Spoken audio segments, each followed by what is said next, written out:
Welcome to the deep dive. We sift through the data so you don't have to. Yeah. Today we're lacing up, you can say, and stepping into the world of sneakers. An item that's gone from just, function to this huge global fashion thing. Yeah, it's massive. And this deep dive is drawing from the global sneakers market, Trends and Projections 2021-2033 report. Our goal here is simple. Pull out the key info, make sense of the big numbers, and figure out what's really driving this enormous industry. Get you up to speed fast. Okay, let's unpack this. What are those sort of headline figures, the main trends shaping things? So globally, looking at the big picture, the market was already worth, nearly $80 billion back in 2021, $79.625 billion to be exact. That's right, a huge number already. And it's projected to hit just over $96 billion by 2025. And then looking further out. Yeah, further out, by 2033, we're looking at over $142 billion, $142.234 billion.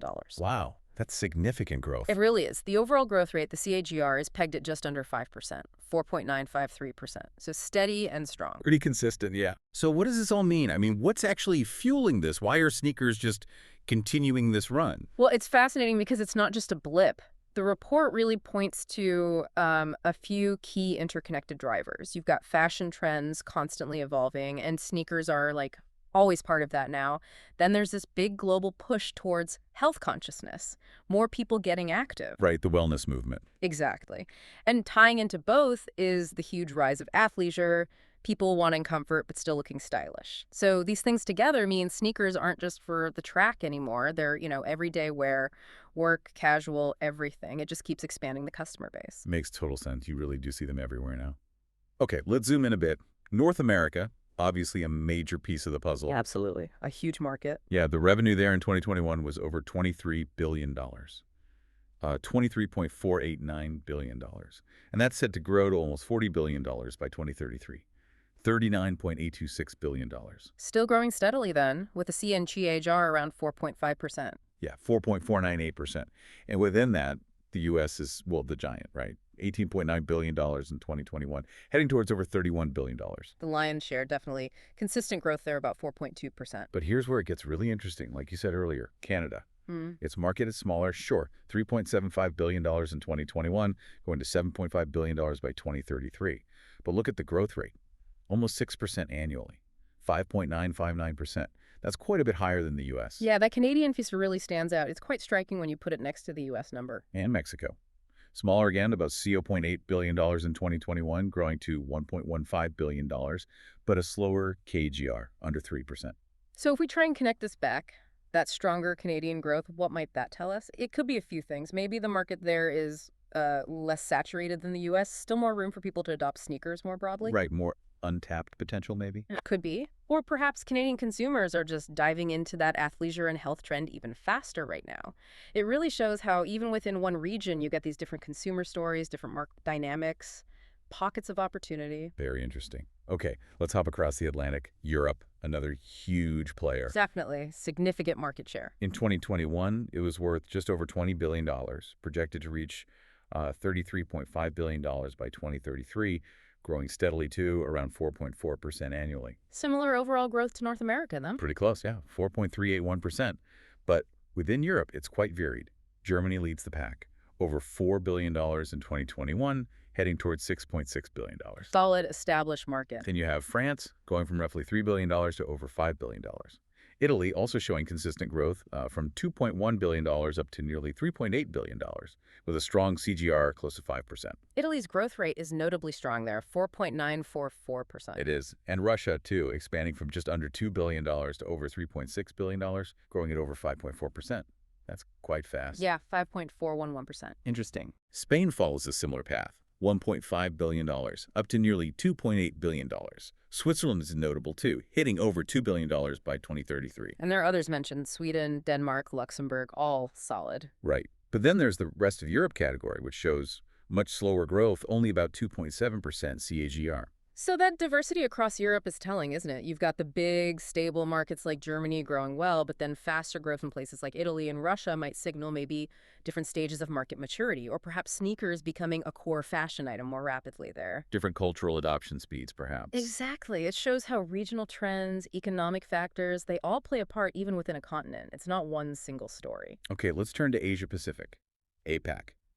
This region is often described as, well, booming. And the numbers back that up. Definitely the highest growth area. Yeah, it jumped from over $26 billion in 2021, $26.436 billion. Yep.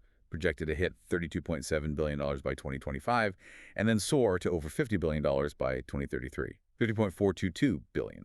And that regional CAGR is the highest globally, right? It is 5.528%, over 5.5% annual growth. So what's fascinating here is just the scale and the speed in some places. China obviously leads the way. It's huge, growing from $9.1 billion to nearly $17 billion.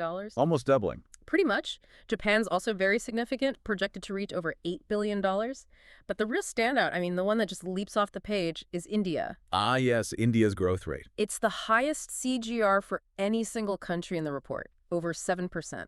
7.303%. The market's going from about $4.2 billion to almost $10 billion by 2033. Wow, that's incredible growth, more than doubling. It really is. And Singapore is another strong performer, growing at over 6%. South Korea, Australia also showing robust growth. Southeast Asia, Taiwan contributing too. But then, similar to Europe, there's a contrast, right? The rest of APAC figures shows really minimal growth, like less than 0.5% CAGR. Yeah, only 0.41%. It's a really stark contrast. Yeah. So you have these powerhouse markets like India, China, Singapore rocketing ahead, and then other parts of the region barely moving. What does that tell us about how growth is happening there? Is it very focused? It absolutely highlights a highly concentrated market expansion in APAC. The explosive growth is really packed into these key countries. It's driven by, huge populations, rising incomes, faster adoption of global trends in places like China and India. They're the engines. So the investment likely follows that concentration. Exactly. The lower growth elsewhere suggests that while the whole region is technically growing, the real action, the big opportunities brands are chasing, are in those specific, large, fast-developing economies. Makes sense. Okay, let's quickly touch on the other regions. South America. Also showing strong growth. Yeah, growing from about $5.3 billion in 2021, projected to hit $10 billion by 2033. That's a robust 5.4% CAGR. Brazil's the biggest market there. Predictably. But Argentina stands out again with growth near 6%. Colombia, Peru, Chile all doing well too. Consistent growth across the board there, it seems. Then the Middle East. Smaller market overall, starting at just over $2 billion in 2021, but projected to reach over $4 billion by 2033. And the growth rate is high, nearly 6%, 5.913%. Strong potential there. Saudi Arabia is the largest, reaching $1.25 billion. But the UAE has the fastest growth in that region, almost 7% CAGR, 6.891%. Wow, the UAE is really accelerating. Turkey, Egypt, Qatar, rest of Middle East, all showing steady upward trends too. And finally, Africa, expanding from $2.2 billion in 2021 to over $4.2 billion by 2033, growing at over 5.3% annually. Solid growth there as well. Nigeria leads the region, projected to hit nearly $1.9 billion by 2033. South Africa close behind at $1.7 billion. So if you look across South America, the Middle East, Africa, because despite all their differences, you see this common thread, this consistent momentum, right? Increasing demand, market expansion. Yeah, it's pretty universal. Which kind of raises an interesting question. What factors are driving this consistent demand across such diverse places? It really points towards the global nature of these trends now. Comfort, style, health. These ideas seem to be resonating everywhere, crossing cultural lines. Sneakers have become this, universally desired thing. Okay, so let's try and boil this all down then. We've gone through a lot of numbers, a lot of regions. What are the core insights we should take away from this deep dive? I think the main thing is just how dynamic and, frankly, resilient the sneaker market is. It just keeps striding forward, doesn't it? Definitely not slowing down. And it's powered by this mix of constant innovation from brands, the sheer power of those brands, combined with these big lifestyle shifts we talked about. Athleisure, health focus. Yeah. They're central. They keep feeding the demand. Exactly. And we've seen really diverse growth stories. You've got the explosive growth in places like India and Singapore, but also very strong, steady expansion in mature markets like North America and most of Europe. It's not just one speed. So why should someone listening care about all these billions in percentages? What's the takeaway for them? Well, it's not just about shoes, right? These numbers, these trends, they tell us a lot about global consumer behavior, where money is being spent, how lifestyles are changing. It reveals economic shifts, how the definition of fashion and comfort keeps evolving. It helps make sense of, why certain brands pop up everywhere, why sneaker culture is so dominant online. It connects the dots. It really is fascinating how much you can learn from tracking something like sneakers. We've covered a lot of ground, looking at the numbers, the trends driving the global market. It's clear sneakers are on a path to keep redefining casual footwear. So here's something for you to think about. What comes next? What new innovations or maybe cultural shifts could completely change how we view sneakers in the next 10 years? Will they merge even more with health tech, become central to sustainability efforts, maybe mass-scale personalization? This deep dive shows the current path, Yeah. but you get to imagine where it leads next. Ever looked down at your feet and thought, these aren't just shoes.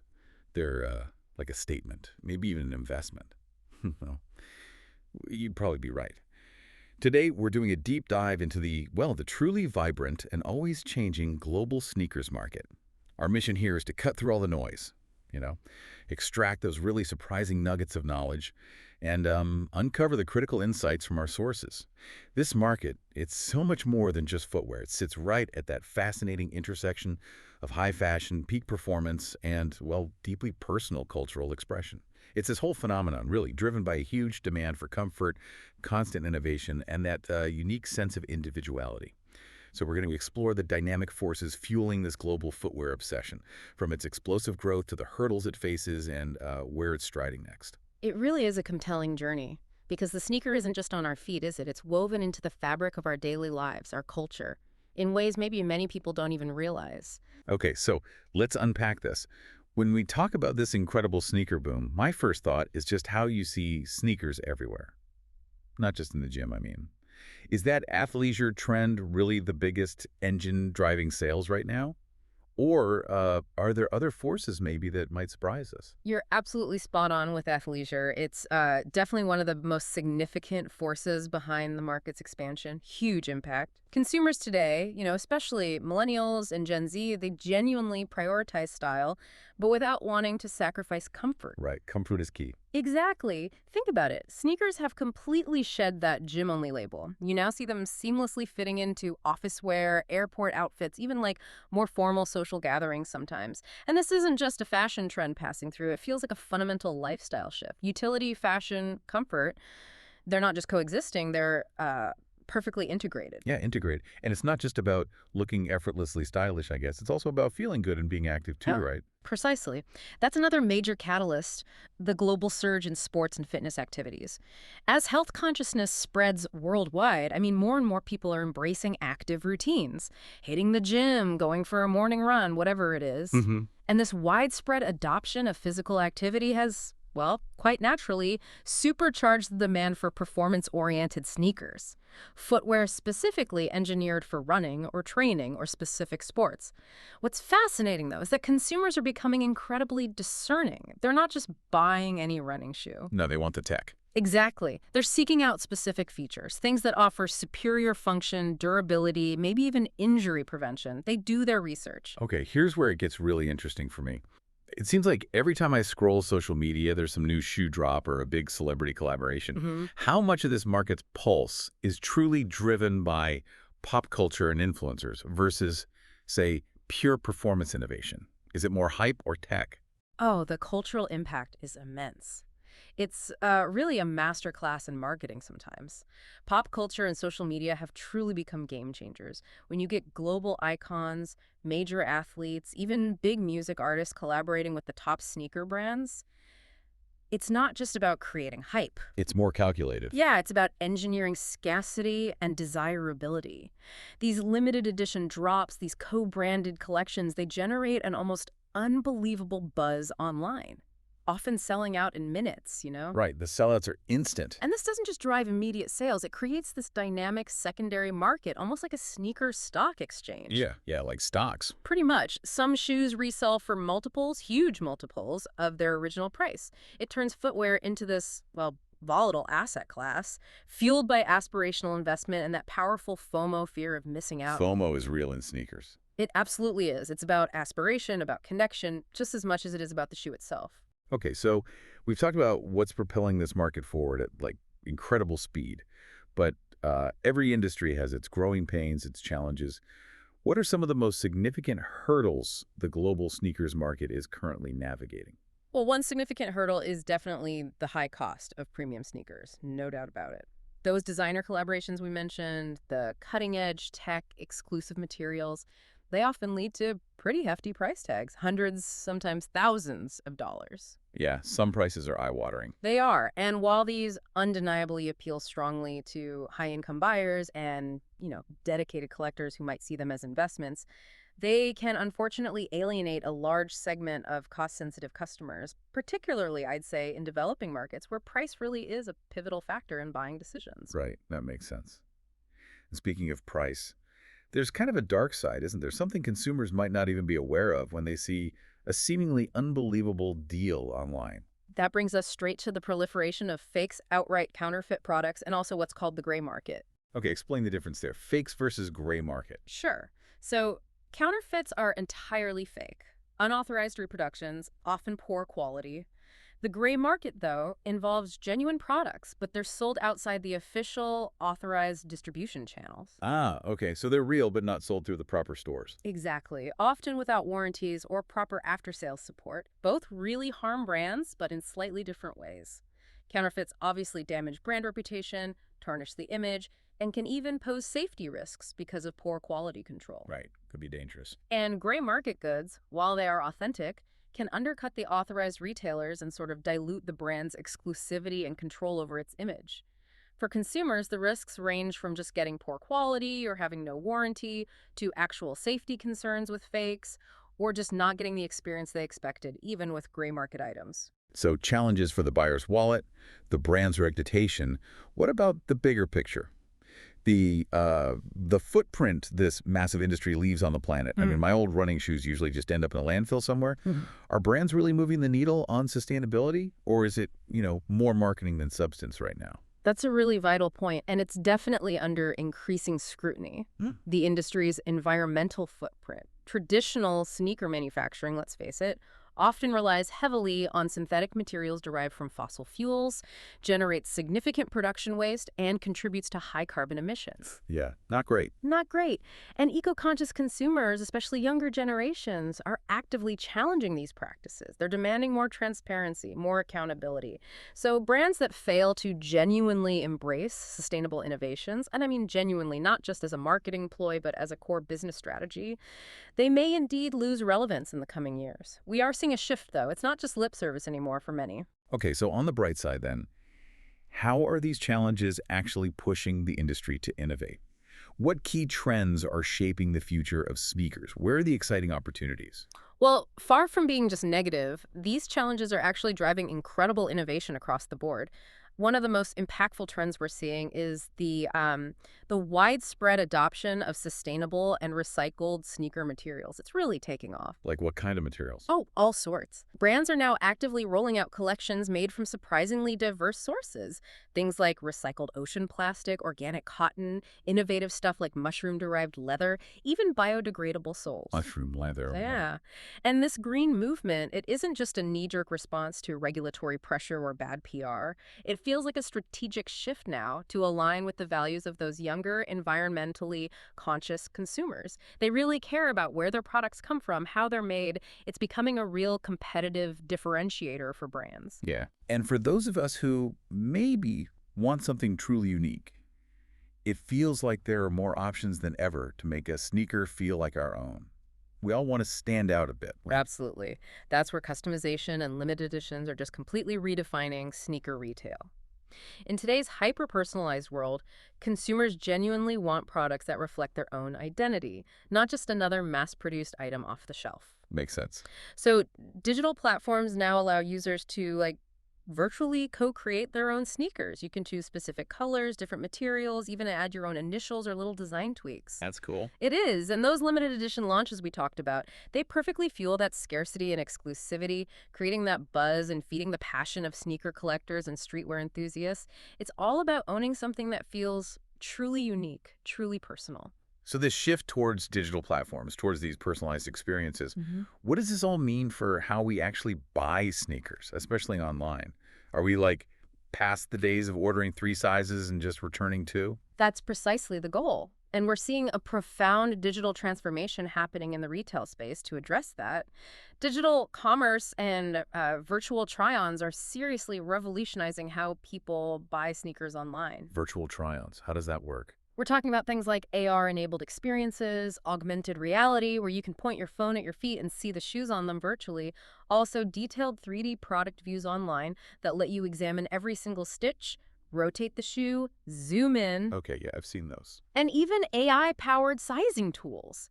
These can learn from your past purchases across different brands or compare your foot scan to a database to recommend the perfect fit with much higher accuracy. These innovations are fundamentally shifting consumer confidence, particularly in buying premium or high-value items online, and crucially, they're drastically cutting down on returns.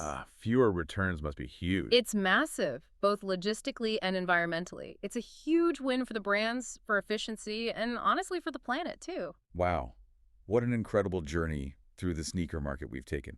It's really clear that sneakers are so much more than just, well, footwear. They truly are. They've absolutely solidified their status now as cultural artifacts, as potent symbols of self-expression, and as really significant drivers of global economic value. Yeah, whether it's through that constant innovation, the push for sustainability, or this ongoing digital evolution, the sneakers market is set to continue its bold stride forward in the years ahead. It just keeps reinventing itself. So for you, our listener, maybe something to think about.